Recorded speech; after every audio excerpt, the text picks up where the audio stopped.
The Ramirez Gambit. Heroic martyr or immortal puppet master? In Highlander, we see Juan Sanchez Villalobos Ramirez as the ultimate mentor, the charming Egyptian master who gives his life to save his student.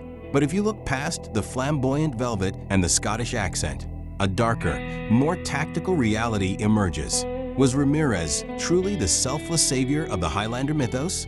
Or was he a cold-blooded strategist who treated lives like pieces on a chessboard?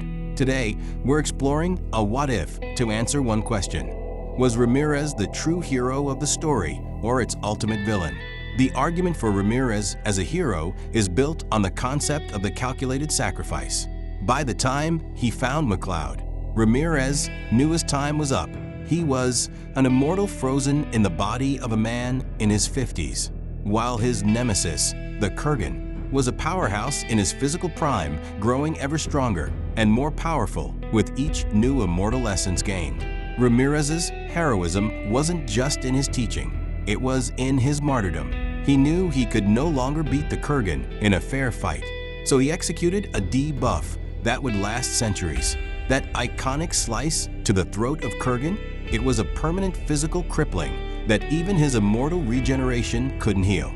He gave up his life to mark the beast, ensuring that when the final battle came, the monster was already hobbled.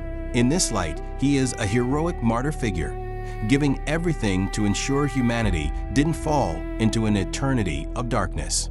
But let's look at the puppet master theory. If Ramirez is the villain, he didn't find a student. He created a proxy weapon. Connor wanted a quiet life with Heather. He didn't ask for the game. Ramirez didn't just teach MacLeod. He drafted him. He disrupted Connor's peace. He indoctrinated MacLeod. By dying in Connor's tower, Ramirez didn't just leave a wound on the Kurgan. He also left a trauma bond on MacLeod. He orchestrated Connor's inevitable final confrontation with the Kurgan, turned the Scotsman into a proxy fighter. He didn't save Connor necessarily. He molded him into a walking weapon to win a battle he could no longer himself. The most striking evidence for the puppet master theory is the theory of a spiritual virus. Ramirez didn't just die. He infected the Kurgan with his 2,000-year-old essence, an act designed to strip the beast of his tactical focus. By flooding his nemesis with his own ancient essence, Ramirez systematically eroded the essence of the Kurgan, turning a cold, calculated warrior into an unhinged, erratic shell that Connor could finally exploit. Ramirez essentially poisoned the well, turning the Kurgan into a blunted, unstable target for Connor to finish off. He used his own death to short-circuit the Kurgan, but at the cost of making Connor the grounding wire for the most toxic energy in history. At the end of Highlander, there is only one. Connor wins the prize, but at the cost of nearly every person he ever loved. All according to a plan Ramirez set in motion years prior.